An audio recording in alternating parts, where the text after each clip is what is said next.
All right, thank you. Hope you have a full coffee because you're going to need it to stay awake through this one.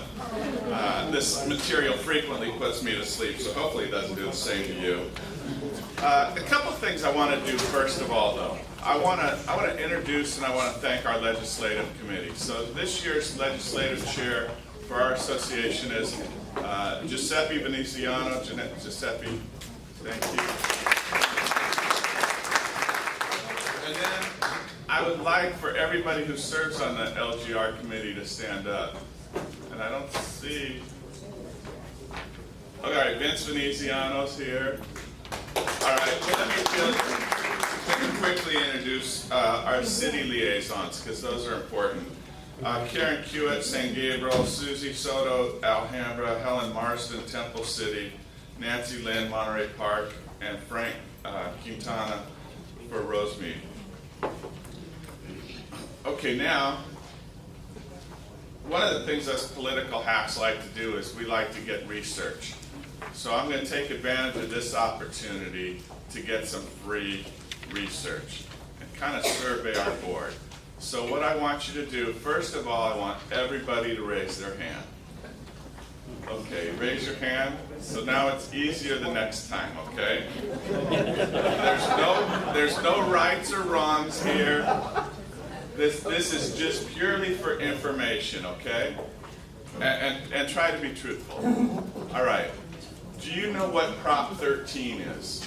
Raise your hand. Okay. Do you know what 1099 exchanges are? Raise your hand. 1031. 1031.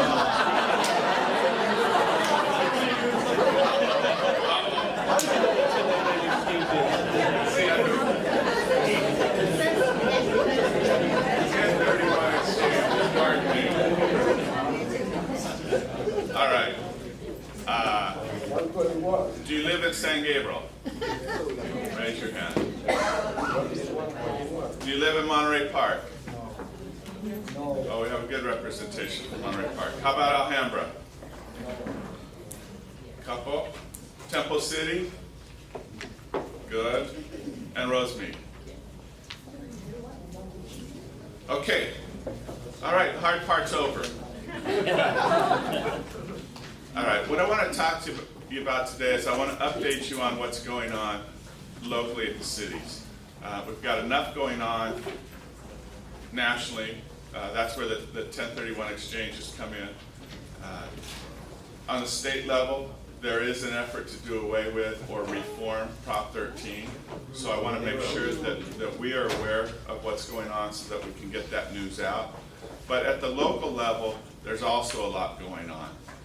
So I'm going to start today with Monterey Park.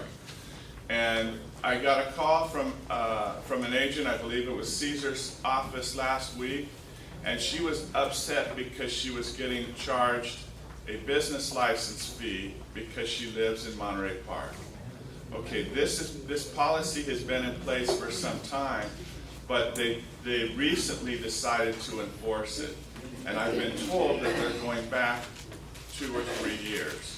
So if you have not, so what triggers it, so you know, is if your real estate license gets sent to your home and you live in Monterey Park, then that will trigger this license. So what the city of Monterey Park has done is they've run all these addresses for people. So if this agent was to have had her license sent to Caesar's office on Garfield in Alhambra, she would not have got that letter. So that's a little tidbit for you. We have been fighting business license fees. We think they're terribly unfair. We liken it to insurance companies, where if you sell a policy in a different city, do you have to have a business license to sell a policy in Alhambra? Do you have to have another business license to sell a policy in Monterey Park? No, that's not the norm. But there are some cities, the one that comes to mind in our area is Azusa. They're the most aggressive about it. We'll be having some meetings about that. It's not our jurisdiction, but we'll be supporting them because we sell Azusa as well.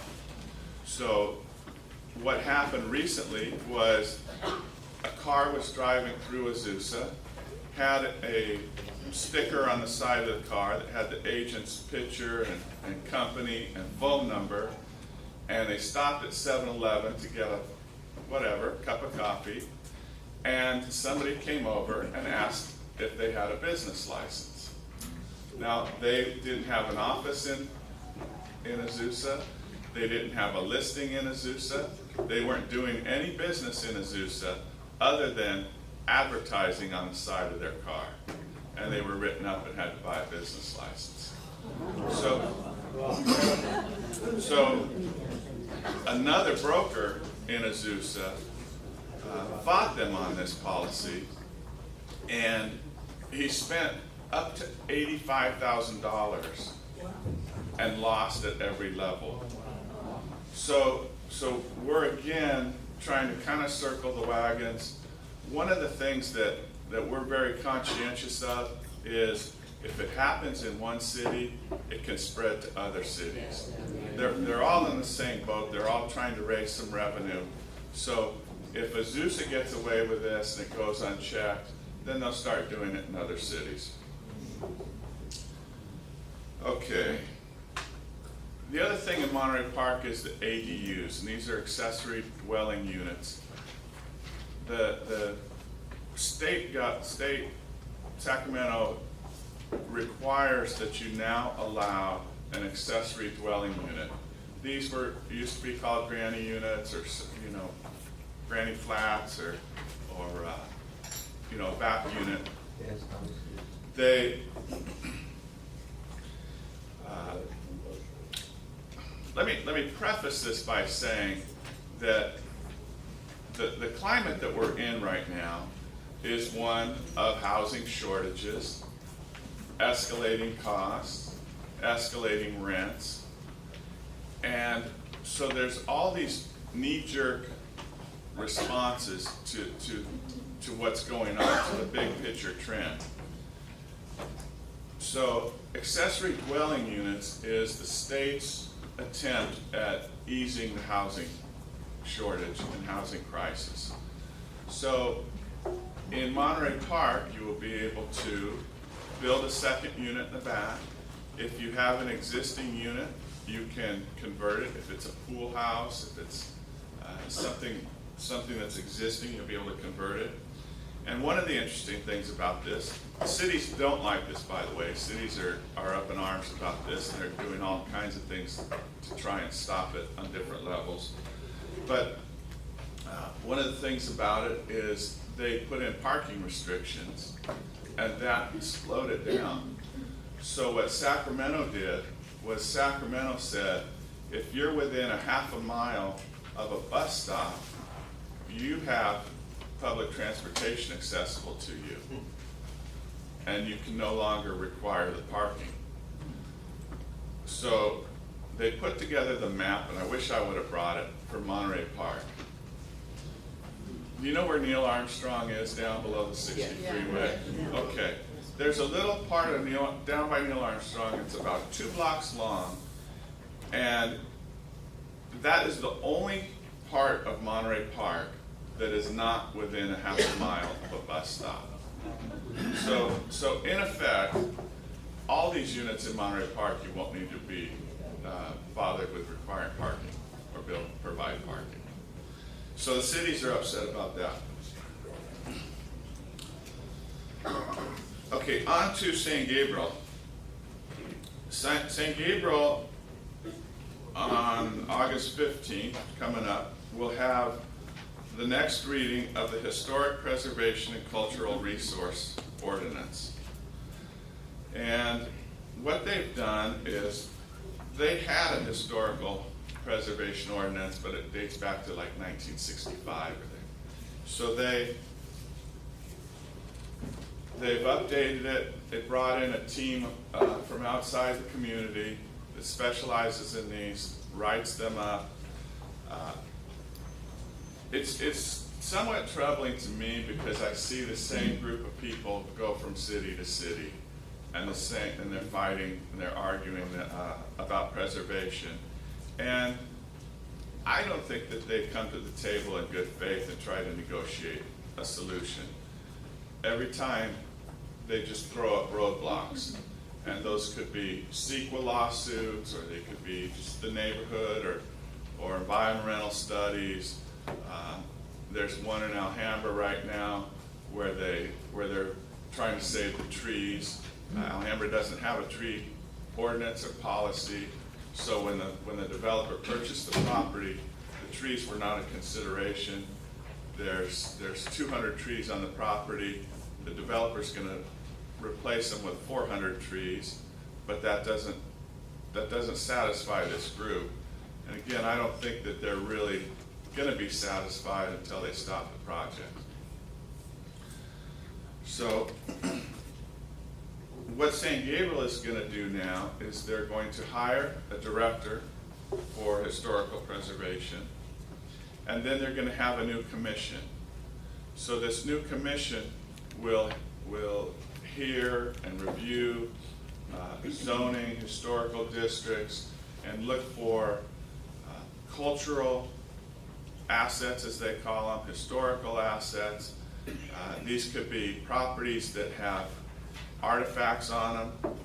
Perhaps they're near the mission, and maybe it was that they're artifacts or bones that are left over from 150 years ago. Or maybe somebody lived in the house that they deem as historically significant, and so it falls into that historic category. They're trying to make it so if it's only 45 years old, it would qualify. Again, this group's trying to make the categories as broad as they can. I've worked with the council members there. The council members think that this is necessary because they say that decisions were made very arbitrarily prior to this. So that now, at least we'll have some uniform standards, and it'll level the playing field. My concern is that they've just added to the bureaucracy and the red tape. They've had a building moratorium in San Gabriel for nearly 2 years, and now when you read through this ordinance, there's going to be a lot of ways that they can again throw up roadblocks and delay it. One of the things that they can do is they can name your property historical without you having to apply for that designation. And if they do, then you'll have to then comply with the ordinance and go through the channels. So you'll have to fill out some more additional paperwork. There will be a fee. There will be a hearing. The director will say whether or not he or she thinks that there is some assets in here. If you're going to do a demolition, that's another process. If you're going to remove a room, if you're going to do excavating, you may have to have observers there, either Native American Indian observers or anthropological observers, and so it's going to have to go through a whole series of tests. That's August 15th. That's City of San Gabriel.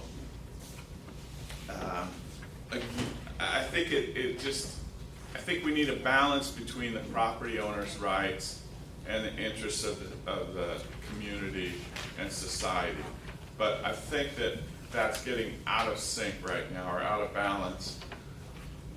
When I go to these council meetings, there's a lot of people there that are calling themselves from various grassroots organizations that are opposing the developments.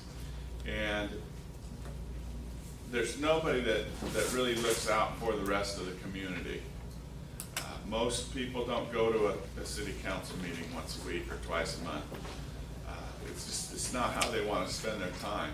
If you have an interest, a passion for stopping development, then it's easy to get a handful of people, and then you see these same handful of people at different cities.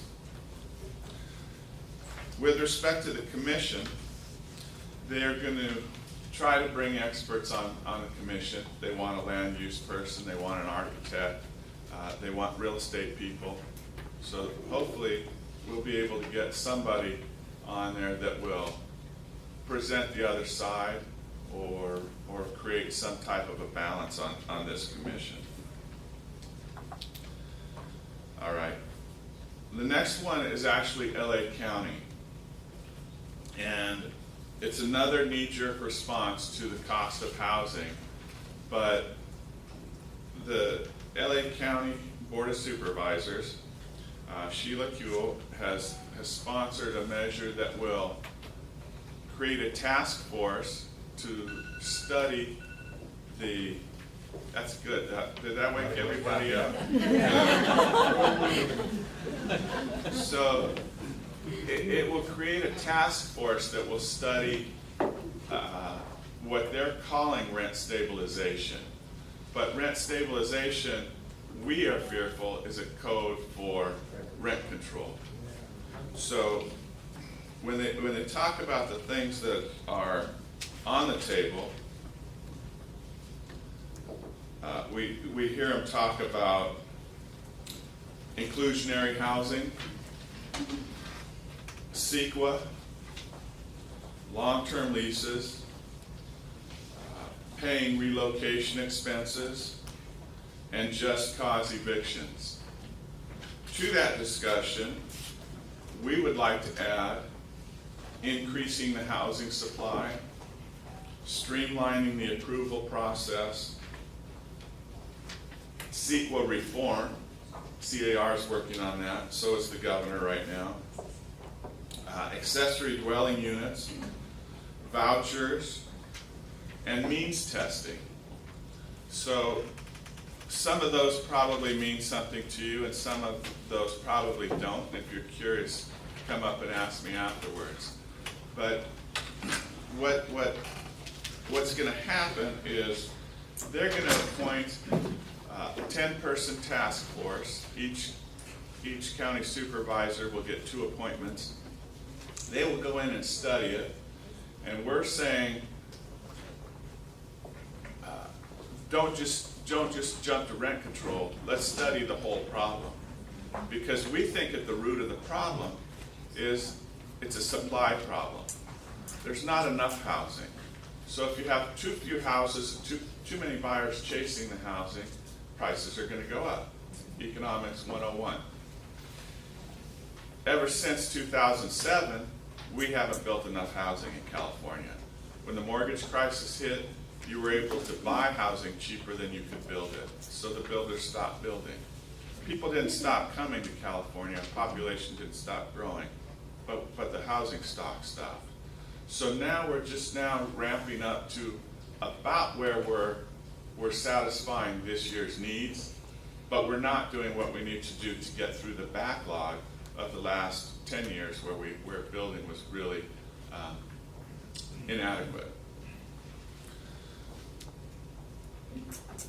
I'll talk about means testing too, because there was a cute story, not cute, but a story that came out of Sacramento, and it was about a judge who's in San Francisco, and this judge went to law school in San Francisco and rented an apartment. So San Francisco has rent control, so he was protected by rent control. So he went to law school, into his career, stayed in the same place. So now here he is, all these years later, he's protected by rent control. He's a judge, so he's making a nice salary, has nice benefits, and he's protected by rent control. So the landlord is subsidizing his housing. And when I say the landlord is subsidizing his housing, that's one of the things that bothers me as well. If we come up with a social program to provide food for people, it comes out of everybody's pocket, and we create a welfare program or a WIC program, and then we subsidize their food bill. It's not the supermarket that has to provide them with food. But yet on the housing, the whole cost is borne by the landlord. It's not everybody. So there's a lot of different ways that we can approach this. What we've done is there's a group of GADs from Southern California that have been working, and LAC Board has been meeting and trying to put a strategy together. We put together a budget of about $150,000. That budget will come from a coalition that we've put together. It'll be the Association of Realtors, our association, as part of where your RAF dollars are going to go this year.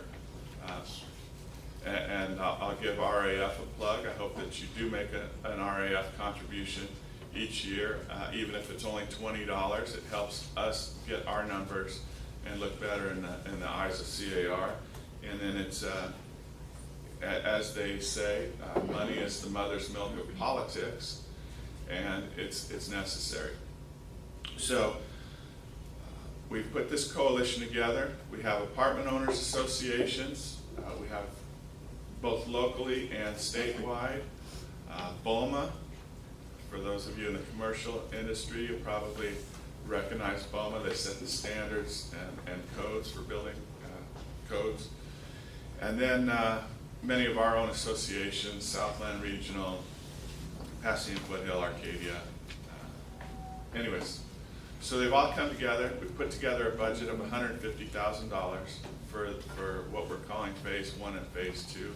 Phase 1 is where we're going to try and get our people on this task force at the county, and then phase 2 is going to be the 6 months that they have to study the problems, the issues, do their research.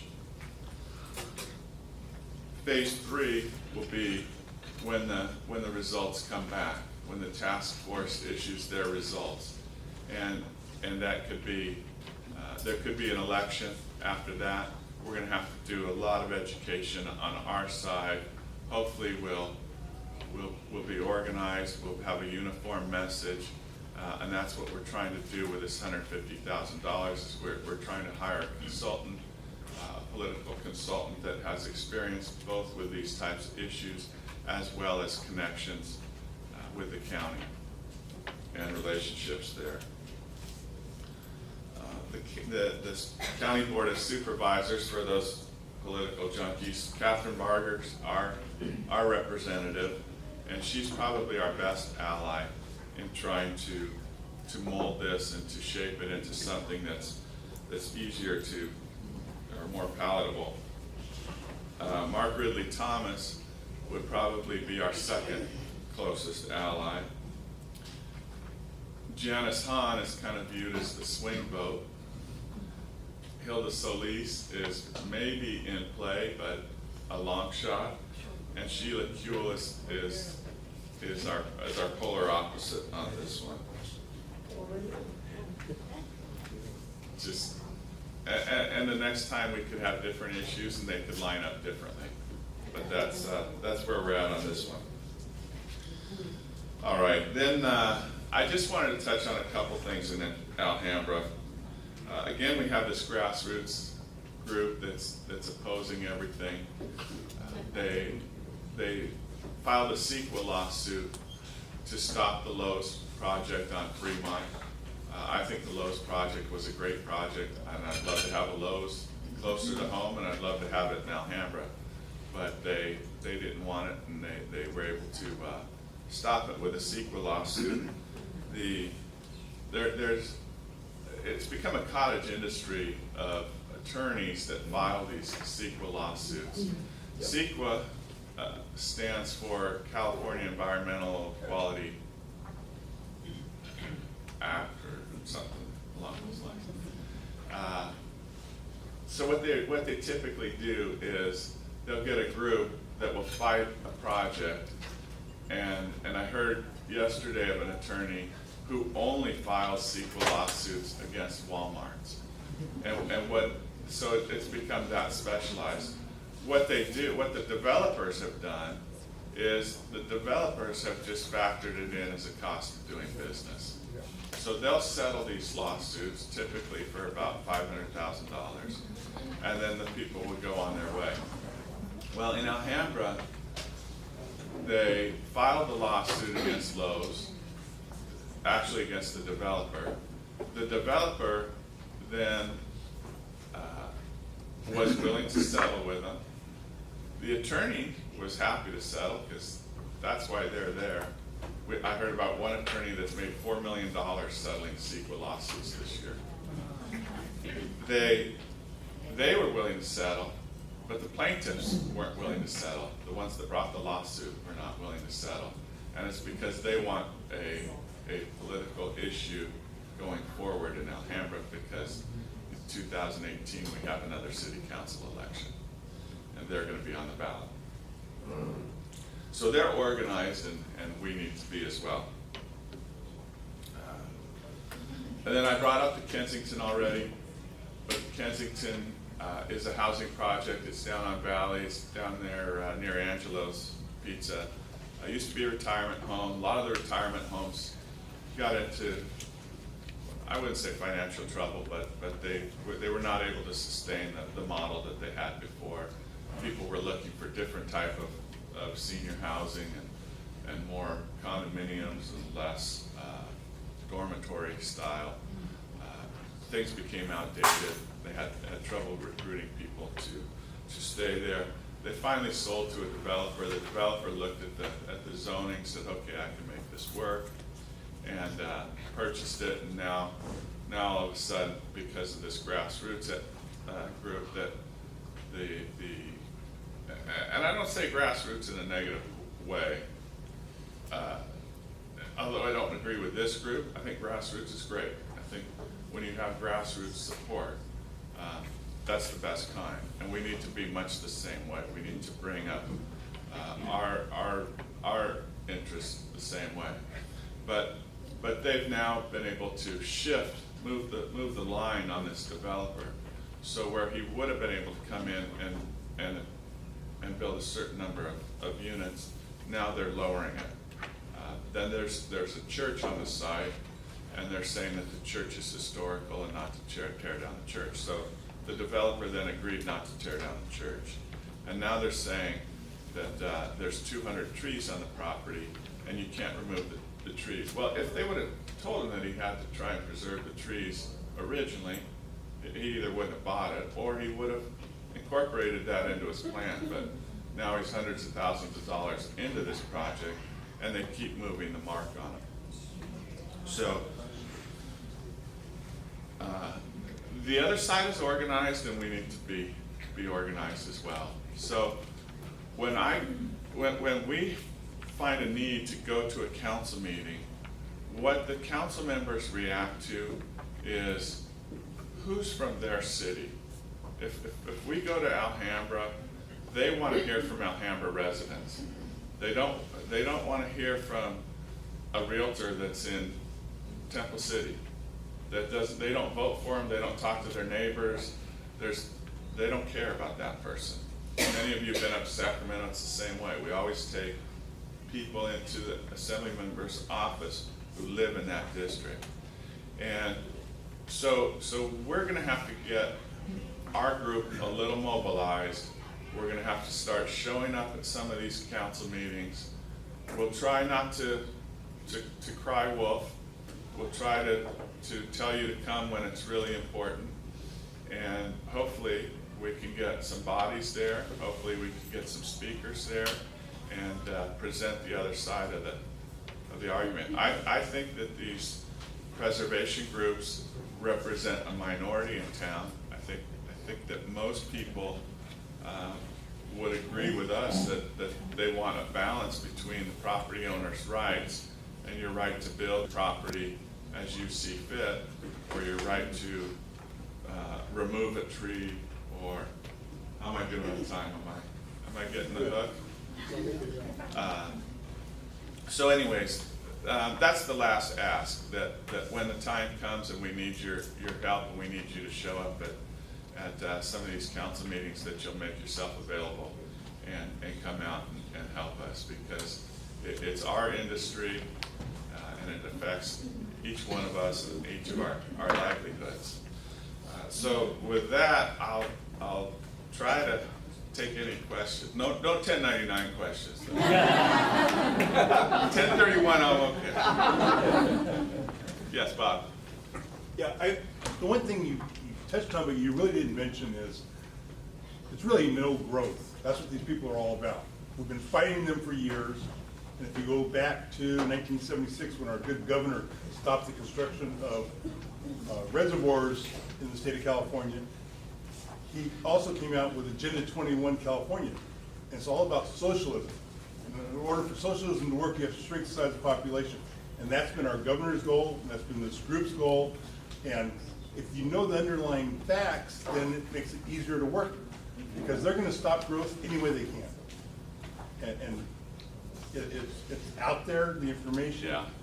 And I don't want to take it that far, but you have to. But I will agree with you that it is the same no growth groups that we've always fought, and now they're just finding a different message, and most of what they're using is environmental, and I will agree with you. We're fighting the same enemy, but just as things cycle, they've got a lot of power right now. But thanks for bringing that up, because you're right. It's just a no growth element that's not going to be happy with anything. That's right. So, and I don't want them telling me what kind of windows I can put in my house, and what color I can paint my house, and what roofing materials I can use, and whether or not I can cut the tree, and so it doesn't impair my solar panels, or so. Anyways, any other questions? I'm sorry it's so dry. Yes. I just have a comment that I heard that this lawyer pays cash to the leader of this group, so that's why they get people that are always there. I hear that. Yeah. Well, they get a portion of the settlement. Whether or not they get upfront money, I don't know. Wouldn't be terribly unrealistic, given how lucrative it is right now. Yeah. So our fear in Alhambra is that they'll use that money to finance their campaign in 2018. So while I'm talking about the 2018 campaign, we're going to have city council elections in a number of our cities. One of them is Alhambra, and we are trying to recruit candidates. In fact, any of those cities, any of those 5 cities. Are you volunteering, San Gabriel? I'll put you on the ballot, Caesar. Thank you. I just take an issue with us helping people and contributing to their elections, and then the moment that they get elected, they turn 180 degrees against real estate interests and against property rights. I mean, I'd rather say, I'm willing to match the money, but don't give the money. It's very, do not support anyone and see what happens. Susie for council. Because we really, Susie for council, but we really, give 50% of the money to one side and 50% of the money on the other side. Let's save the money and let them really fight it up, Yeah. Well, one of the issues is it's not 50-50 right now. There's a supermajority in Sacramento. Yeah. And they're running roughshod over. They're doing anything they want right now. In fact, I heard one of the lobbyists the other day make the comment that now we have a supermajority and Jerry Brown can't stop us. And I thought to myself, wow, what is on your agenda if you're worried about Jerry Brown stopping you? Because to me, he's left of center. Bob. 2 things. First, Caesar, the problem is you take this conservative person running for council and you throw them into the city and they get brainwashed right away. I've watched it happen over and over again. The other thing is I've noticed the cities are being sued and forcing all the cities to go to zones for elected officials. In other words, they divide the cities up and they start gaining control. They just did it in Glendora, and Glendora just voted to put in their voting zones, but they divided it up so the city is equal. Yeah, so where that comes from is they felt that certain areas were underrepresented. So you could have, let's take a Pasadena, for example. You can have a more affluent part of Pasadena, maybe around the Langham Hotel, and you might have 4 of your 5 candidates or council members that live in that area, or they're near the 210, near the hospital there. And so then you have one candidate that represents all of North Pasadena. So what they do is exactly what Bob's saying, is they'll put in districts. And so now they have to run in districts. Some cities have fought that. Temple City is still at large. Alhambra, we did it years ago where you had to live in the district. I don't think you're going to win that battle, but Depends on how you divide the districts up. true. Reapportionment. Okay, without any other questions, then thank you very much. I appreciate you.